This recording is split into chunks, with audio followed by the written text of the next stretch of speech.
Традыцыйны штогадовы рэспубліканскі турнір у 11 раз сустракае удзельнікаў у спаборніцтвах. Дэманструюць сябе юнакі і дзяўчыны ад 13 до 16 гадоў.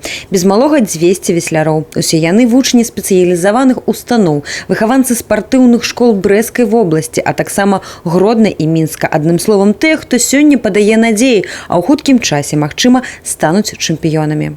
В этом году это уже заключительный старт, поэтому все тренера делают свои выводы по итогу этих соревнований, определяется с командой, которая будет готовиться на следующий сезон. Это на Олимпийские дни молодежи Республики Беларусь отбор мы делаем, и на основные наши комплексные соревнования, такие как республиканская спартакиада школьников. У праграме спаборніцтваў заезды каноэ і байдарак адзіночак на дыстанцыях 200, 500 і 1000 метраў. Эпідэміялагічная сітуацыя паўсплывала на склад удзельнікаў.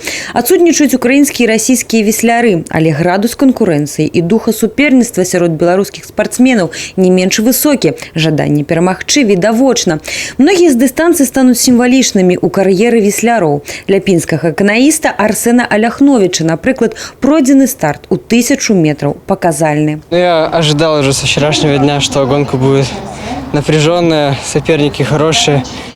Я был немного более тренированный. У меня получилось выиграть. Мінчанін Антон Фядотаў у гэтым спаборніцтве навічок. 14-гадовы байдарачнік даказаў, першая спроба можа быць паспяховай. Вынік у 4 хвіліны 22 секунды і заслужаная перамога ў сваёй катэгорыі. Хорошая база, мне нравится, и канал хороший, вода легкая.